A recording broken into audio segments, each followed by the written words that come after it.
Back to फंडा factory guys. सो हमने पिछले क्लासेस में हमारा फिजिक्स का पहला चैप्टर लाइट कवर कर लिया। रिफ्रैक्शन और रिफ्लेक्शन के आपके फंडे पूरे क्लियर हैं। सो अब चलिए उन्हीं फंडे को और स्ट्रॉन्ग करने के लिए हम नया चैप्टर पढ़ेंगे, the human eye and the colourful world. ये चैप्टर आपको फिजिक्स और बायोलॉजी का कंबाइंड चैप्टर है, जिसमें आप ह्यूमन आई के एनाटॉमी के बारे में थोड़ा बहुत पढ़ेंगे और बाकी उसके कंसेप्ट के बारे में पढ़ेंगे, और हमको ये वर्ल्ड दिखता कैसे, हमको कलर दिखते कैसे, उसके बारे में पढ़ेंगे। सो आई होप कि आप एक पेन, कॉपी और एक पेपर जो भी नोट्स के लिए रखें, क्वेश्चन सॉल्व करें, जो हमने आपको वीडियो दी उन्हें देखें, एक्सपेरिमेंट्स के शॉर्ट देखें। वीडियो को एंड तक देखिएगा। हमारे चैनल को अभी तुरंत के तुरंत सब्सक्राइब करो, ताकि आगे आने वाले जो आपके कॉन्सेप्ट है वो स्ट्रांग हो। वीडियो को लाइक करना मत भूलना, और कमेंट हो तो कमेंट करना। तो चलो अपनी कुर्सी को पेटियां बांध लो, क्योंकि मौसम बिगड़ने वाला है। So the human eye is a remarkable organ that allows us to perceive and interpret the world around us in a vibrant detail. जो हमारी आंखें हैं ना, ये एक बहुत चमत्कारी अद्भुत ऑर्गन है, जो हमारे को दुनिया देखने में एक ऐसे बेशुमार चीज़ जो दुनिया है उसको देखने में, इंटरप्रेट करने में, प्रिसीव करने में और डिकोड करने में मदद करती है। हम चीज़ों को विजुअलाइज कर पाते हैं अपने आँखों के द्वारा, और बहुत खूबसूरती से हम वो चीज़ों को देख किस ले रहे हैं, आँखों के ज़रिए। और आँखों में ये सब फिनोमेना हो किस रहा है, फिजिक्स से। So human eye and physics are both wonderful things. So इनका और डाइसेक्शन करते चलिए। From the distant structure, delicate structure of the cornea to the intricate neural pathways that transmit visual information to the brain, the eye is true marvel of natural engineering. भगवान का बनाया हुआ इतना अद्भुत ऑर्गन है आई, कि इसका जो आउटर मोस्ट कवरिंग कॉर्निया वो इतना डेलिकेट स्ट्रक्चर होने के बावजूद हमको इतना स्ट्रॉन्ग वर्ल्ड हमको परसीव करवाता है। और हमारा आई के एंड में जो न्यूरल नेटवर्क होता है, उसके कारण ही हमारा ब्रेन विजुअल इमेज को विजुअलाइज कर पाता है, उसका इमेज क्रिएशन कर पाता है। So it's a natural engineering Marvel है। In this presentation, we will explore the anatomy and function of the human eye, as well as fascinating phenomena of light and color that shape our visual experience. हमारे visual experience के बारे में और जानते हैं, ये हमें दिखता क्यों है, क्या फेनोमेना है, क्या लॉजिक है इसके बिहाइंड का, वो जानते हैं। असल साइंटिस्ट और डॉक्टर बनते हैं। चलिए शुरू करते हैं। सबसे पहले स्ट्रक्चर ऑफ ह्यूमन आई के पार्ट्स जानते हैं। सबसे आउटर मोस्ट लेयर होती है cornea, the transparent curved front surface of the eye that refracts light, allowing it to enter the eye. जो आउटर मोस्ट हमारा आई का जो लेयर है, मान लीजिए हमारा आई है, ये जो आउटर मोस्ट कवरिंग, ये जो कॉर्निया है, इसमें जब लाइट रे एंटर करती है, ये देखिए लाइट रे एंटर की है, तो रिफ्रैक्शन होता है। कॉर्निया का जो रिफ्रैक्टिव इंडेक्स है और जो एयर का रिफ्रैक्टिव इंडेक्स है, वो दोनों अलग अलग होते हैं, इसलिए रिफ्रैक्शन होता है। लाइट और रिफ्रैक्शन का वीडियो ज़रूर चेकआउट करिएगा। अगर इस कॉन्सेप्ट में डाउट है तो वो डाउट पूरा क्लियर हो जाएगा, वो वीडियो देखेंगे तो। Now iris, the coloured muscular diaphragm that controls the size of the pupil, regulating the amount of light that enters the eye. So अब ये जो हमारी आई है, जस्ट अज्यूम करेगा, मेरी ड्राइंग थोड़ी ख़राब है। कॉर्निया के बाद हमारा यहाँ पे होता है ये ब्लैक कलर का, देखिए प्यूपिल होता है, ठीक है। प्यूपिल को कंट्रोल करता है ये आइरिस।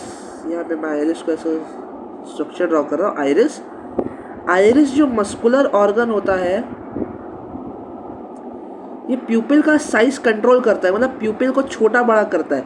जब लाइट ज़्यादा होती है ना, तो हमारा प्यूपिल छोटू सा हो जाता है, और जब लाइट हमारे को कम होता है, जब अंधेरे में होते हैं, हमको लाइट ज़्यादा चाहिए होता है, तो प्यूपिल ब्रॉड हो जाता है। ब्रॉड कैसे हो पाता है, मतलब प्यूपिल ब्रॉड कैसे हो पाता है? प्यूपिल ब्रॉड छोटा होना, इसका कंट्रोल करता है साइज हमारा iris. Now lens, the flexible transparent structure that focuses light onto the retina, allowing for clear vision at different distances. जो रेटिना होती है ना वो आखिरी में एक क्या बोलते हैं स्क्रीन टाइप होता है जिसमें हमारी लाइट फाइनली गिरती है आई में। सो रेटिना के आगे लगा रहता है एक लेंस, ओके, और वो जो लेंस होता है ना वो फोकस करता है रिफ्रैक्शन के थ्रू हमारा रेटिना में लाइट, जिसके कारण इमेज फॉर्मेशन हो पाता है। इसलिए हमको अलग अलग डिस्टेंस पे अलग अलग विजन, मतलब क्लियर विजन देखने मिलता है, ब्लर्ड विजन नहीं देखने मिलता है। Now pupil, a small opening in the iris is known as pupil. Its size is controlled with the help of iris, अभी पढ़ा। It controls the amount of light that enters into the eye. Just अभी आपको समझाया कि प्यूपिल कैसे करता है। जब अंधेरा होता है तो हमारा प्यूपिल ब्रॉड हो जाता है ताकि ज़्यादा लाइट ले पाए, और जब ज़्यादा ही ब्राइट होता है तो हमारा प्यूपिल छोटा हो जाता है, सिकुड़ जाता है ताकि कम लाइट ले पाए। Okay, now the retina and optic nerve, the window of the visual world.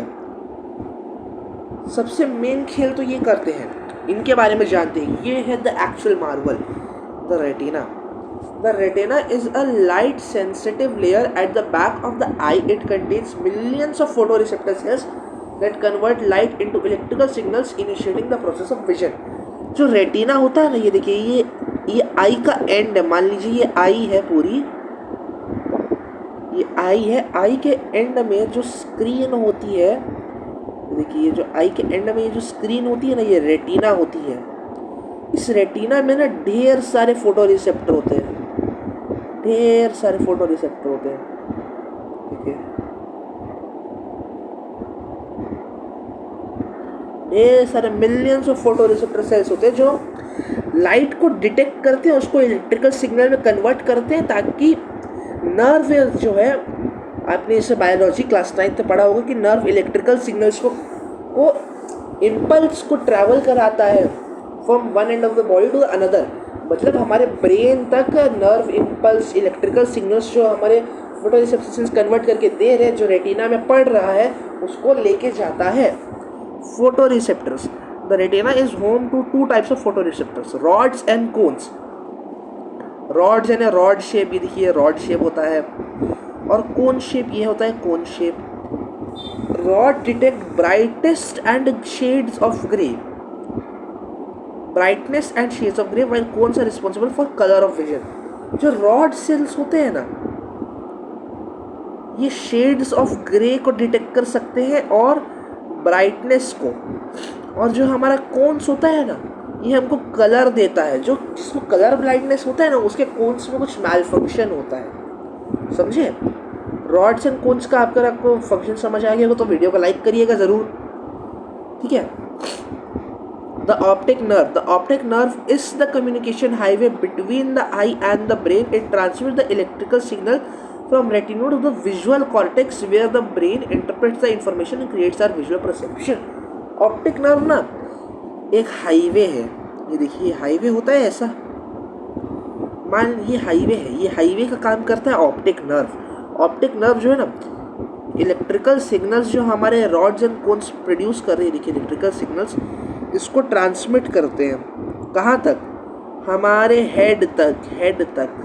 हमारे हेड में क्या होता है, ब्रेन होता है, हमारे ब्रेन के विजुअल कॉर्टेक्स तक लेके जाता है। वहाँ पे हमें विजन का परसेप्शन होता है, हमें चीज़ें दिखती है, हमको समझ आता है, हमारा ब्रेन उसको इंटरप्रेट करके हमारे हिसाब से सांचे में डालता है उस चीज़ को, समझे ना।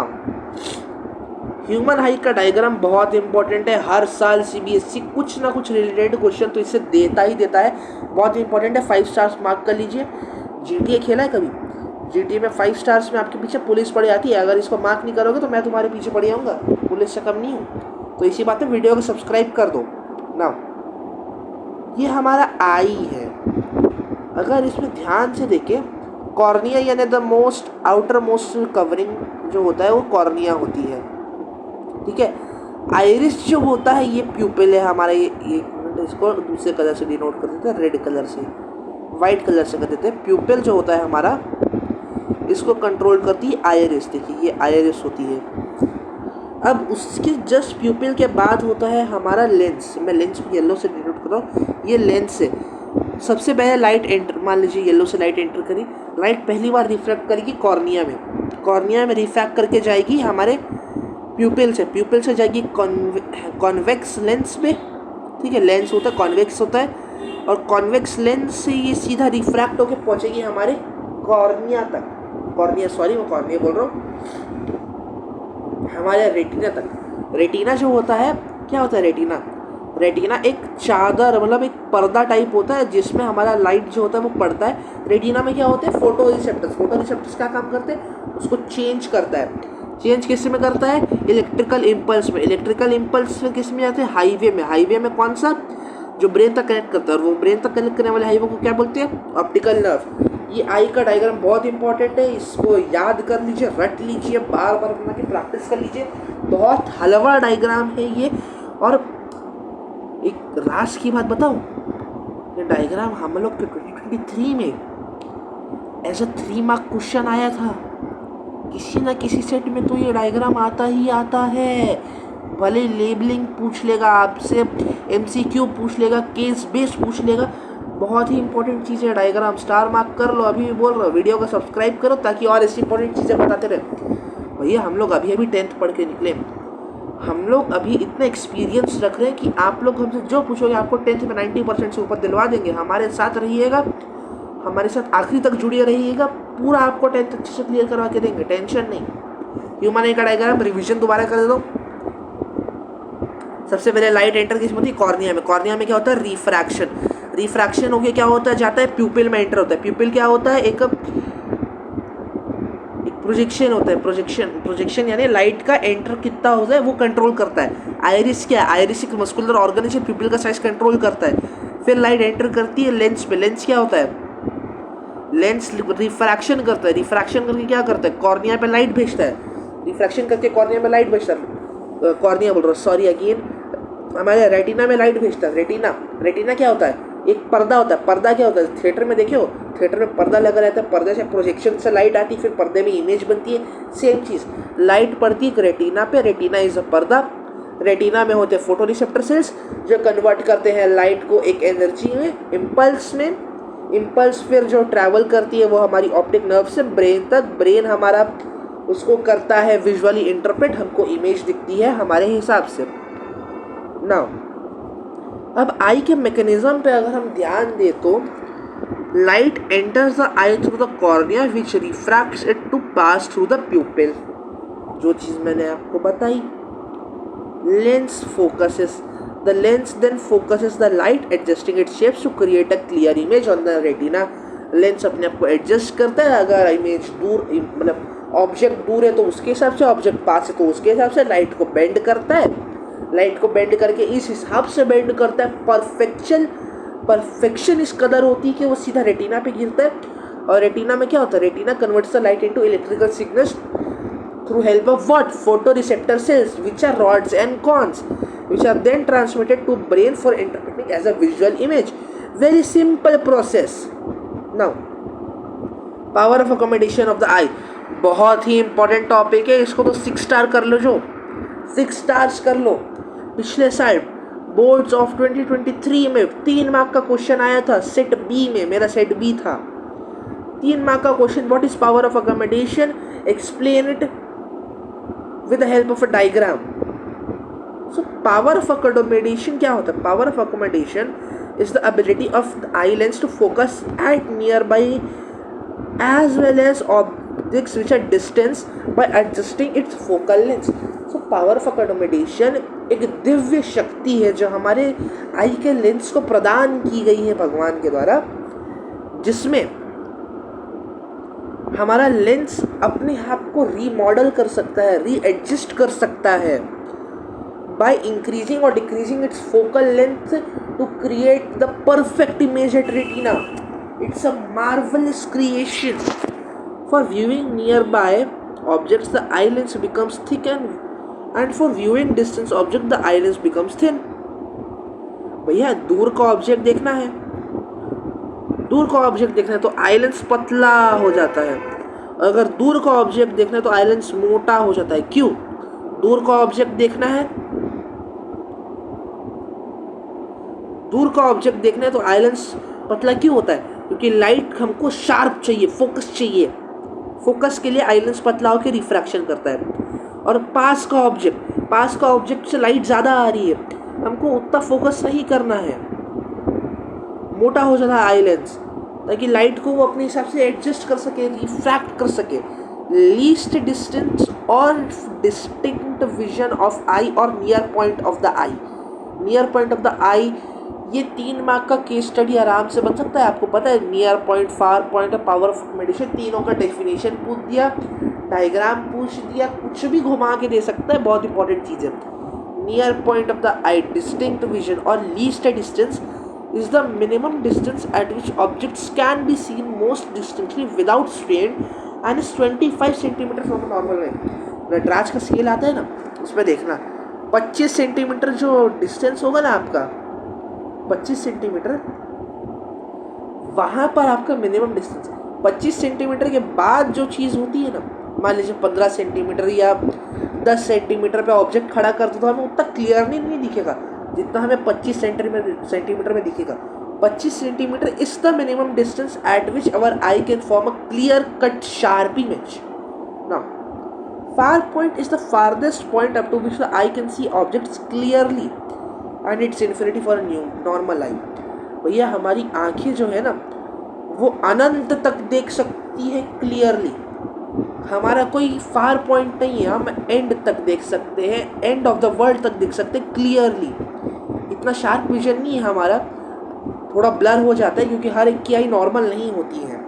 ओके, नॉर्मल ह्यूमन आई के लिए इन्फिनिटी होता है फार पॉइंट, याद रखिएगा। फार पॉइंट यानी अनंत तक हमको ऑब्जेक्ट जो है वो क्लियर दिख रहा होता है। नाउ पावर ऑफ अकोमोडेशन अभी बताया, it is the maximum variation of the power of the eye for focusing on near and distance object and it's about 4 diopters for a young adult with normal vision। 4 diopters power of the eye होता है, ये आगे पढ़ेंगे हम। और ये क्या होता है, पावर ऑफ अकोमोडेशन होता है किसके लिए, एक young adult with normal vision के लिए। एक यंग अडल्ट यानी एक जवान इंसान जो हेल्दी हो, उसका जो पावर अकोमोडेशन होता है वो 4 डायोप्टर होता है।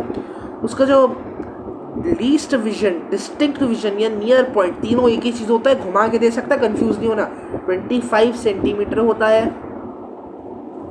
और उसका जो फार पॉइंट होता है ना, वो इन्फिनिटी होता है। तो ये पॉइंट्स को याद कर लीजिएगा। Nearest point, near point, distinct vision, least distance 25 centimetre, far point infinity. और 4 डायोप्टर क्या होता है, power of accommodation. Power of accommodation की डेफिनेशन क्या होता है, ability of the eye lens to change its focal length according to the position of object to form a clear and sharp image। रट लीजिए ये सब चीज़ों को। वैसे रटने की ज़रूरत तो नहीं पड़ेगी क्योंकि फंडा फैक्ट्री में हम क्या करते हैं, फंडे को समझाते हैं, अंडा नहीं करते उसका, फंडे को समझाते हैं ना। Common vision defects and their correction. अब आपको डॉक्टर बना देते हैं, चलिए डॉक्टर बनना है, चलिए डॉक्टर बनते हैं। आधा डॉक्टर तो ऐसे ही बन जाओगे आप। आई के मायोपिया यानी near sightedness caused by the eye ball being too long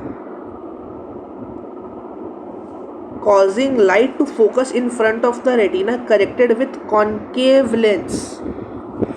myopia जितने भी यंग पीपल हैं, मतलब जिनकी एज मान लीजिए फॉर एग्जांपल 30 से कम है, उनको 99% चांस है कि अगर उनको कुछ विजन डिफेक्ट होगा जो नेचुरल हो सकता है, वो मायोपिया होगा।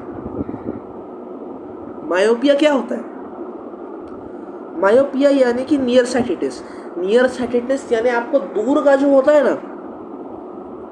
वो दूर का आपको दिख नहीं पाता है ढंग से, तो इसके लिए कौन सा यूज़ करते हैं हम, लेंस, कॉनकेव लेंस यूज़ करते हैं। कॉनकेव लेंस, लाइट एंटर किया, लाइट फोकस के थ्रू ऐसे रिफ्रैक्ट हो गया, हमारे आई में ये हेल्प करता है concave lens. Myopia young people में होता है, नियर साइटेडनेस होता है। इसका कॉजेस क्या है, कॉजेस ऑफ मायोपिया 2 मार्क का क्वेश्चन आराम से बन सकता है। Long eye ball causing light to focus in front of retina corrected with concave lens। हमारा लॉन्ग आई बॉल जो होता है, आई बॉल जो होता है वो ज़्यादा लंबा हो जाता है, जिसके कारण हमारा जो कॉन्केव लेंस है ना, वो फोकस नहीं कर पाता है ढंग से। बंद तो हमारा कॉन्वेक्स लेंस है हमारी आई के अंदर, और आई बॉल लंबा हो गया, मतलब नेचुरल जो लोकेशन था उसके मान लीजिए ये एक्स एक्स डैश डिफॉर्मेशन है और एक्स जो है वो एक्चुअल लोकेशन है। आई बॉल लंबा हो गया यानी एक्स जो है वो पीछे चला गया। सो लाइट रिफ्रैक्ट होके बननी तो यहाँ चाहिए थी लेकिन वहाँ कुछ है नहीं। सो बन अब यहाँ रही है, समझे, यहाँ पे बनना है लेकिन बन यहाँ रही है। So it's myopia. हाइपरमेट्रोपिया यानी फार sightedness caused by the eyeball being too short causing light to focus behind the retina corrected with convex lens. So hypermetropia यानी फार साइटेडनेस यानी पास का ढंग से नहीं दिखना। ये ज़्यादातर ओल्ड पीपल में ऑब्जर्व किया जाता है कि उन्हें पास का नहीं दिखता है। अगर किसी घर में बुज़ुर्ग इंसान होंगे, दादा होंगे, दादी होंगे, कोई भी बुज़ुर्ग व्यक्ति होगा, उनको देखिएगा, उनको लगा होगा या तो हाइपरमेट्रोपिया होगा यानी उन्हें, या तो प्रेस बायोपिया हुआ होगा उन्हें। ओके, प्रेस बायोपिया जानते हैं क्या होता है अब। ओके, हाइपरमेट्रोपिया का कॉज क्या होता है? आई बॉल छोटी हो जाती है, आई बॉल छोटी हो जाती है। इमेज बनने चाहिए थी यहाँ पर लेकिन बन रही है यहाँ पर, समझे, आई बॉल छोटी हो गई। बनना चाहती थी यहाँ लेकिन बन रही है यहाँ, छोटी हो गई। Presbyopia, age related loss of the eye's ability to focus making it difficult to see close up corrected with bifocal progressive lens. Progressive lens यानी कि एक ऐसा लेंस होता है, एग्जाम्पल है ना प्रोग्रेसिव लेंस, यानी कि ऐसा लेंस जिसमें कॉन्वेक्स कॉनकेव लेंस दोनों एक साथ जुड़े हों, उसे कहते हैं प्रेस बायोपिया। ये एज रिलेटेड प्रॉब्लम होती है, इसमें बूढ़े लोगों को ना विजन का लॉस होने लगता है धीरे धीरे, इसलिए उन्हें प्रेस बायोपिया होता है जिसमें हम दोनों लेंस का यूज़ करते हैं। It's a very common problem. These three are the most common problem in the world right now. बहुत इंपॉर्टेंट चीज़ें हैं, इनके कॉजेस आपको रटे होने चाहिए। इनका डायग्राम मैंने अभी आपको जस्ट समझा दिया है। क्विक रिवीजन आपको चाहिए होगा तो वही मिल जाएगा। वीडियो को अगर अच्छा लग रहा है तो लाइक करना मत भूलिएगा, सब्सक्राइब करिएगा चैनल को। नाउ अब इनका करेक्शन जानते हैं कि इनका करेक्शन किया कैसे जाता है।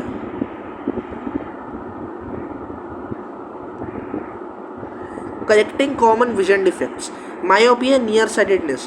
In a myopic eye, the eyeball is too long, causing light to focus in front of the retina, leading to blurred distant vision. This can be corrected with a concave lens that reflect light to focus it properly on the retina.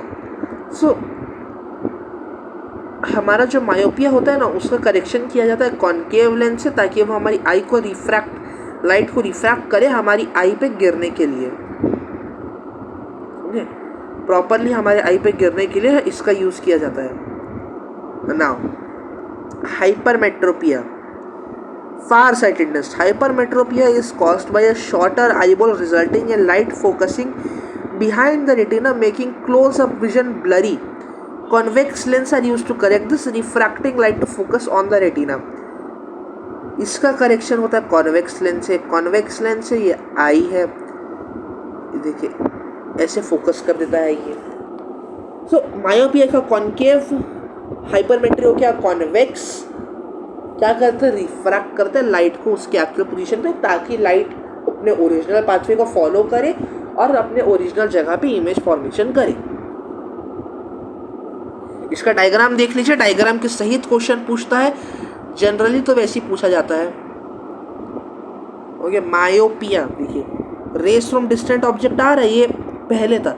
Myopia में क्या होता है? Eyeball लंबी हो जाती है जिसके कारण इमेज जहाँ बननी चाहिए थी वहाँ बन नहीं रही है, पहले बन जा रही है image. So light rays parallelly आ रही है, कॉनकेव लेंस पे फोकस होके यहाँ पे बन रही है, लेकिन बनना यहाँ चाहिए था, यहाँ बन यहाँ रहा है। सो फार पॉइंट जो हमारा होता है वो घट जाता है। फार पॉइंट इन्फिनिटी नहीं रहता, नॉन इन्फिनिटी हो जाता है मायोपिया में far point. Okay, far point infinity से घट के आगे आ जाता है, जिस कारण हमको कॉनकेव लेंस का यूज़ करना पड़ता है, जो लाइट को रिफ्रैक्ट करके उसको ओरिजिनल जगह पे इमेज फॉर्मेशन में हेल्प करे। डायग्राम को बहुत इंपॉर्टेंट तरीके से दो दो बार बना के प्रैक्टिस कर लीजिए, अभी के अभी वीडियो का पॉज करके, समझे ना। हाइपरमेट्रोपिया, हाइपरमेट्रोपिया पे जो हमारा नियर पॉइंट जो 25 सेंटीमीटर होता है ना, वो घट जाता है। समझे। नियर पॉइंट या तो घट जाता है या तो बढ़ जाता है, 25 से 26 हो जाता है या 27 हो जाता है, समझे।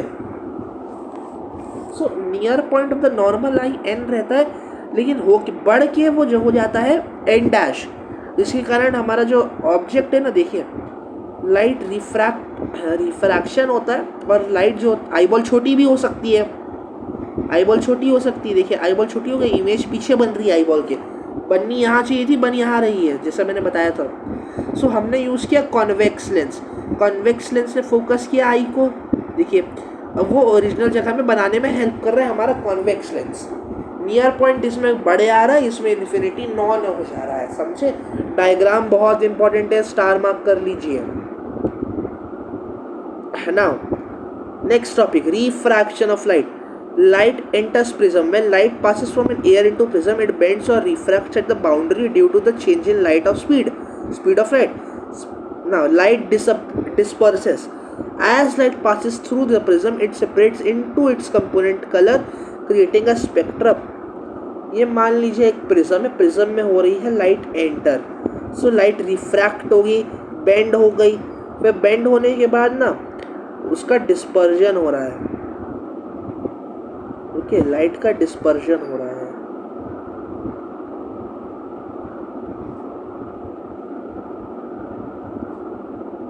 डिस्पर्जन हुआ लाइट का और लाइट फिर रिफ्रैक्ट होके बाहर चली गई। वैसी spectrum from the different wavelength of light have different refractive index, causing them to bend at different angles, resulting in formation of a colorful spectrum. Wavelength आपके क्लास 9 का कॉन्सेप्ट है, रिवीजन करना पड़ेगा दोबारा, अभी समझा दे रहा हूँ। देखो वेवलेंथ के हिसाब से कलर का डिवीजन होता है। Red has the highest wavelength, यानी कि वो सबसे कम बेंड करेगा, समझे। फिर उसके बाद येलो, फिर ग्रीन, फिर पिंक, फिर ब्लू, फिर वायलेट, ये सब बेंड करते हैं अपने वेवलेंथ के हिसाब से, इसलिए स्पेक्ट्रम फॉर्म होता है एक, जिसको हम रेनबो स्पेक्ट्रम कहते हैं। और इस स्पेक्ट्रम में जो कलर्स डिस्पर्स होते हैं हम उन्हें कहते हैं वेबग्योर।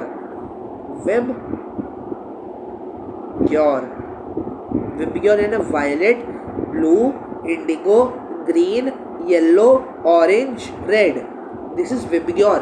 ये है आपका मेमोनिक, ताकि आप कलर्स को याद कर सके, समझे ना। ये एनसीईआरटी में आपका डायग्राम दिया हुआ है, इसका लेबलिंग आपको एग्जैक्ट टू एग्जैक्ट याद रहना चाहिए। सीबीएसई को लेबलिंग पूछने में बड़ा मज़ा आता है, बहुत मज़ा आता है। सो ये हमारा पीई जो होता है ये इंसिडेंट रे है। ये देखिए रिफ्रैक्शन हुआ, बेंड हुई लाइट, ठीक है।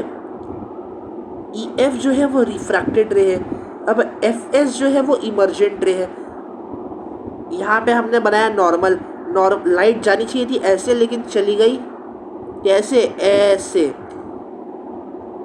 ठीक है। फिर नॉर्मल बनाया, रिफ्रैक्ट हुई लाइट, यहाँ पे हमने फिर नॉर्मल का क्रिएशन किया, लाइट बेंड हुई, नॉर्मल से अवे भागी लाइट, क्योंकि मीडियम चेंज हो रहा है, डिस्पर्जन हो रहा है, वैसा हुआ। एफएस इमर्जेंट रे, ए यानी एंगल ऑफ द प्रिज्म, ये कहलाता है एंगल ऑफ द प्रिज्म। ये सब चीज़ों को रट लो आप, बहुत इंपॉर्टेंट है। नाउ आई, ये जो एंगल होता है, the angle of incident, the angle between incident ray and the normal is known as angle of incident. Now angle r, angle of refraction, ये एंगल ऑफ रिफ्रैक्टेड रे और normal के बीच में जो angle बनता है उसको कहते हैं हम angle of refraction. Now angle of emergence, जो एंगल इमर्जेंट रे और नॉर्मल के बीच में बनता है, जो एंगल इमर्जेंट रे और नॉर्मल के बीच में बनता है उसे कहते हैं एंगल ऑफ इमर्जेंस। और angle D, angle of deviation, जो रे, जो actual path of the light और इमर्जेंट रे के नॉर्मल के साथ बनता है एंगल, उसे कहते हैं हम एंगल ऑफ डेविएशन। सारे एंगल को याद कर लीजिए, बहुत इंपॉर्टेंट है। छोटे छोटे एमसीक्यू में 1 मार्क के लिए घुमा के क्वेश्चन दे देगा, समझिए, बहुत इंपॉर्टेंट है, याद कर लीजिएगा। Now spectrum, the band of colour of component of light beam is known as its spectrum. The sequence of colour is violet, indigo, blue, green, yellow, orange, red and is given by the famous acronym VIBGYOR, जैसा मैंने आपको अभी बताया था। Spectrum यानी कि जो band of colour, तो जो बैंड है ना कलर का, ये जो इमर्ज हो रहा है कहाँ से, इमर्जेंट रे के थ्रू, इसको कहते हैं स्पेक्ट्रम, और इसका सीक्वेंस होता है VIBGYOR. Okay, greater to smaller जा रहा है इंडिको, वायलेट सबसे ज़्यादा बेंड होगा, रेड सबसे कम बेंड होगा। Phenomena of splitting of white light into its constituent 7 colors of passing through glass spectrum is called dispersion of the light. Dispersion of the light का क्या हुआ definition? The phenomena of splitting of white light into its constituent 7 colors on passing through a glass prism is called spectrum of the light. और मज़े ये बता दो, इसको discover किसने किया था? इसको डिस्कवर किया था by Sir Isaac Newton. It was discovered by Sir Isaac Newton. Extra knowledge है, आपके काम का नहीं है, कुछ जनरल नॉलेज के लिए बता रहा हूँ। Causes of dispersion, dispersion occurs because the light ray of different colours travel with different speeds in a refractive medium. The refractive index of glass is largest for violet color and less for red color, due to which violet is dispersed with the maximum and red with the least। वही wavelength की बात हुई। हमारा जो white light हो रहा है ना, वो एंटर कर रहा है प्रिज्म में, फिर क्या एयर और ग्लास के बीच में है रिफ्रैक्टिव इंडेक्स का अंदर, जिसके कारण हो रही है लाइट बेंड। प्रिज्म की एबिलिटी है लाइट को डिस्पर्स करने की, जिसके कारण लाइट अपनी 7 कॉन्स्टिट्यूएंट यूनिट्स में डिस्पर्स हो रही है। वायलेट कलर जो है उसके पास सबसे कम है, उसका सबसे कम है रिफ्रैक्टिव इंडेक्स, जिसके कारण उसका एंगल सबसे ज़्यादा है, और रेड का रिफ्रैक्टिव इंडेक्स कम है, जिसके कारण उसका एंगल ऑफ डिस्पर्शन कम है। समझे? Understood? Now formation of rainbow बहुत इंपॉर्टेंट क्वेश्चन है। क्वेश्चन क्या कॉन्सेप्ट है, क्वेश्चन इसका 3 मार्क का आता ही आता है आपके मिड टर्म में, या आपके जो टर्म एग्जाम होते हैं, आपका पीरियोडिक टेस्ट होता है या वीकली टेस्ट होता है, जो भी टेस्ट होता है उसमें अगर ये सिलेबस में है तो आएगा ही आएगा, गारंटी ले लो। The rainbow is formed in the sky after a rain shower due to the dispersion of sunlight by the tiny droplets of water present in the atmosphere. It always forms in direction of opposite to that of the sun. The tiny droplets of water act like small prisms which refract and disperse the incident sunlight, then reflect the light internally and finally refract it again when it comes out of the raindrop. The different colors of reach the observer's eye due to dispersion of light and internal refraction। इसका निचोड़ ये है, sunlight enter कर रही है, white light कहाँ enter कर रही है?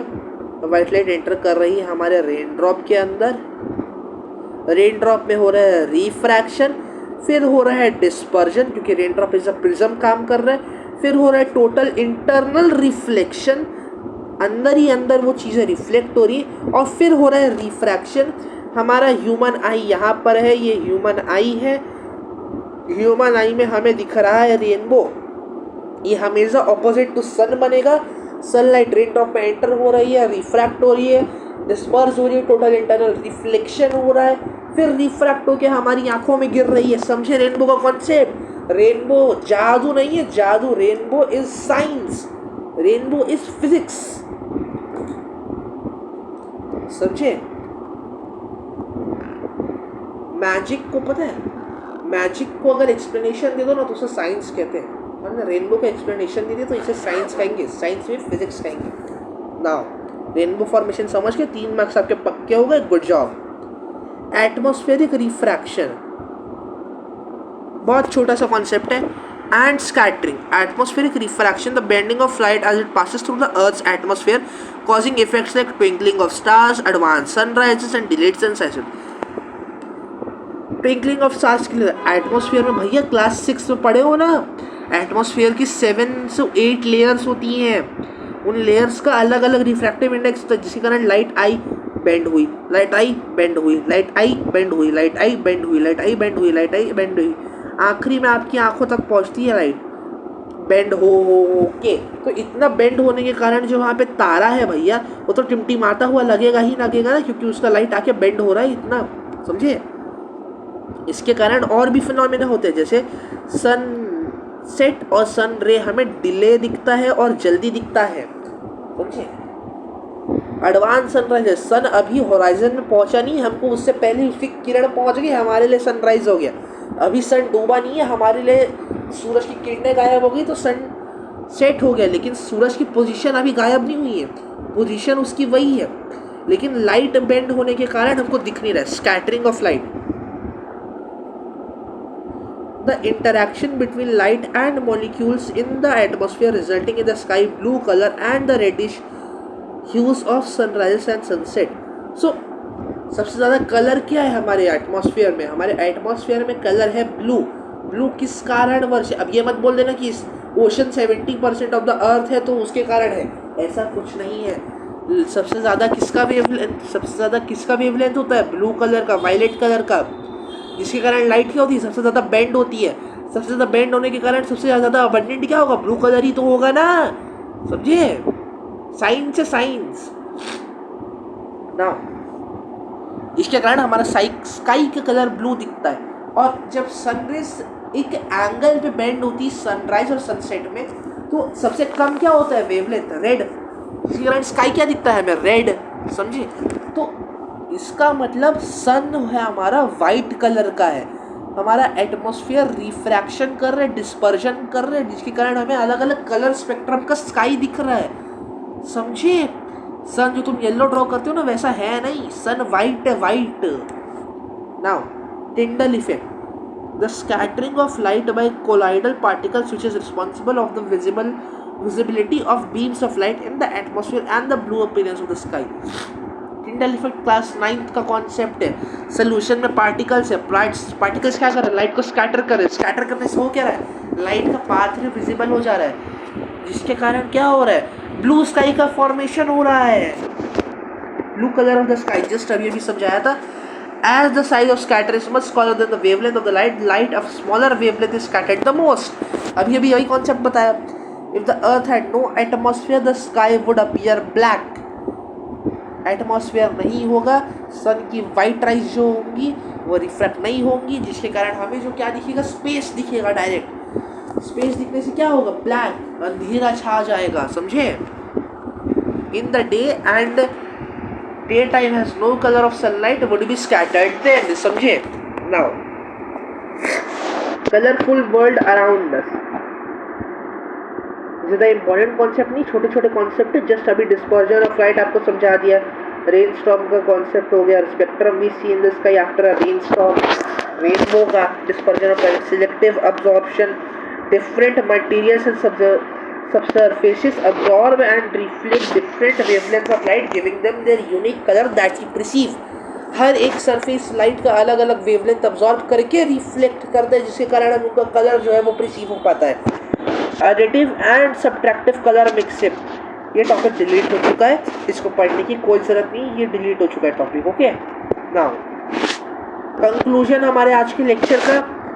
Viral perception. The human eye is a remarkable organ that allows us to perceive and interpret the world around us in a vibrant detail. Human eye का हमने बारे में पढ़ा था, ह्यूमन आई का स्ट्रक्चर पढ़ा, उसका एनाटॉमी पढ़ा, लाइट एंड कलर, लाइट का डिस्पर्जन पढ़ा हमने, कलर किस लिए होते हैं वो पढ़ा, कलर हमको कैसे दिखते हैं वो पढ़ा, प्रॉपर्टीज ऑफ लाइट पढ़ा including refraction, dispersion and scattering give rise to wide range of phenomena around us, जिसके कारण हमको हमारी प्यारी धरती दिख पाती है। नाउ हमारे साथ एंड तक बने रहने के लिए बहुत बहुत थैंक यू। वीडियो को एंड तक देखे हो तो चैनल को सब्सक्राइब कर दो, वीडियो को लाइक कर दो, कुछ भी डाउट होगा कमेंट कर दो, वीडियो अच्छा लगा तो कमेंट करके ज़रूर जाना। क्लास 10th में पहुंच गए हो आप लोग, समझे? अब हल्के ईमान मत लेना, क्लास 10th में जितना हो सके एमसीक्यू प्रैक्टिस करो, क्वेश्चन प्रैक्टिस करो, कॉन्सेप्ट समझो, हमारे चैनल को सब्सक्राइब करो ताकि तुम ये सब चीज़ें कर सको। हम तुम्हारे साथ हैं, तुम लोग टेंशन मत लो। Okay, so thank you for today, bye bye.